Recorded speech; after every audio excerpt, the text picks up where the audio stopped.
Hello guys, Radhe Radhe, good morning and welcome back to my new vlog.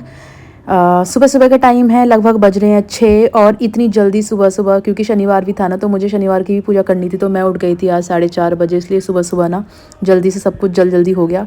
और सुबह सुबह ना मैंने सोचा कि चलो मैं खाली बैठी हूँ तो कुछ क्या ही काम करना है, क्योंकि सबकी छुट्टी थी और काम बाद में शुरू होना था। तो यहाँ पर मैं आ गई किचन में पूजा पाठ करने के बाद, और यहाँ पर मैं बना रही नारियल की बर्फ़ी। नारियल की बर्फ़ी के लिए मैंने जितने भी ये मेवे थे ना, पहले सारे के सारे रोस्ट करके और उनको पीस लिया था। और उसके बाद मैंने नारियल को भी कद्दूकस करके पीस लिया था। और उसके बाद मैंने बनाई चाशनी।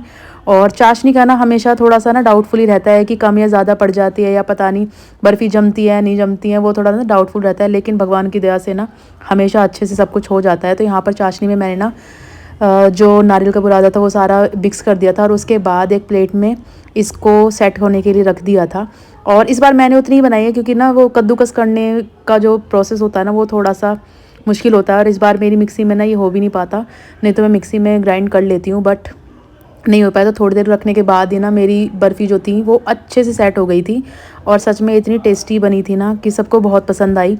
पतिदेव को खासकर बहुत पसंद आई, और इन्होंने बोला कि बाहर से मीठा बनाने की बजाय ना हफ्ते 2 हफ्ते में ऐसे ही बना लिया करो। और आप देख सकते हो कि कितने अच्छे से आप बाहर निकली हैं।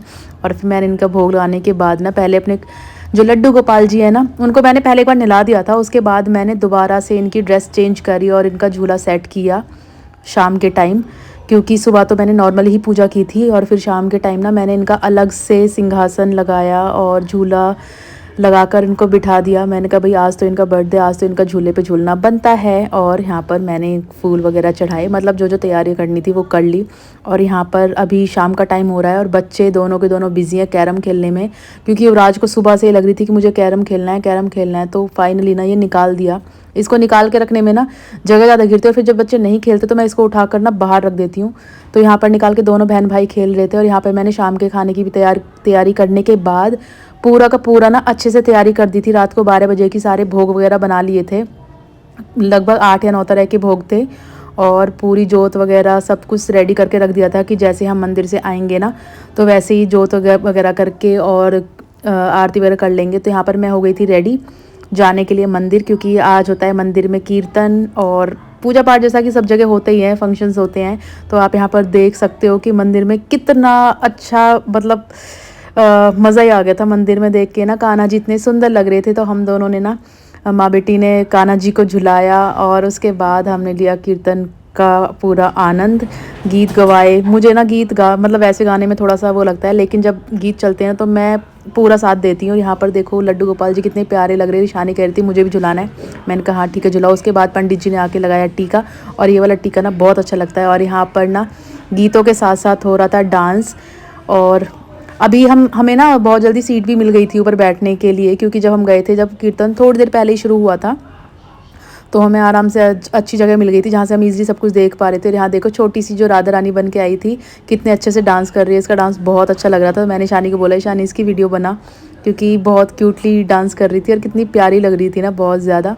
उसके बाद यहाँ पर हम लोग कीर्तन का मज़ा ले रहे थे, और ईशानी हमारी वीडियो बना रही थी, इसका हमें पता भी नहीं था। खैर, और उसके बाद ये देखो मेरी भांजी आई है, और ये इतनी क्यूट डॉल लग रही थी राधा रानी, और इतनी शर्मा रही थी ना कि बस पूछो ही मत, कि जैसे पता नहीं कोई छोटी सी दुल्हन आ गई हो। और उसके बाद यहाँ पर हो रहा था लेडी डांस, और उसके बाद हम लोगों ने ना बहुत इन्जॉय किया। और पता है यहाँ पर हमने मंदिर में एक बार पहले मैं ईशानी को घर छोड़ के आई, क्योंकि उसको ज़्यादा देर तक ना बैठने में थोड़ा सा प्रॉब्लम हो रही थी, क्योंकि बच्चे हैं ना वो थोड़ा सा बोर हो जाते हैं।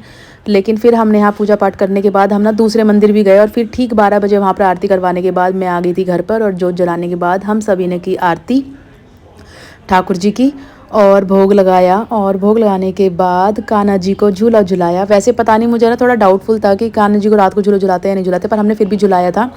और यहाँ पर खीरे को काट के उनका जन्म करवाया। देखो थोड़ा बहुत ना प्रोसेस आगे पीछे हो सकती है, क्योंकि मैं इतनी ज़्यादा परफेक्ट नहीं हूँ इन चीज़ों में। तो हम सभी ने ना बारी बारी करके आरती कान्हा जी की करी। और पतिदेव ने भी ना खाना नहीं खाया था। उन्होंने बोला था कि जब तू खाना खाएगी ना, अपना व्रत खोलेगी, तभी मैं अपना व्रत खोलूँगा। और व्रत के लिए मैंने आज कुछ खास बनाया नहीं था, सिर्फ सामा के चावल की खीर बनाई थी, वो भी गुड़ वाली, क्योंकि आज शनिवार का भी व्रत था मेरा। और उस व्रत में ना हम कुछ ऐसा नमकीन नहीं खा सकते थे, यानी कि जैसे कुट्टू वगैरह कुछ नहीं खा सकते थे, और इसमें अन्न नहीं खा सकते। तो जो मुझे सूटेबल लगा कि ये चीज़ खाई जा सकती है, और बाकी और मिठाइयाँ और ये जो धनिए की पंजीरी और ये सब होती है ना, मुझे तो ये भी बहुत पसंद है। तो चंदा जी को अर्घ देने के बाद ना मैंने अपना व्रत खोल लिया और यही था मेरा आज का vlog. Bye bye, Radhe Radhe.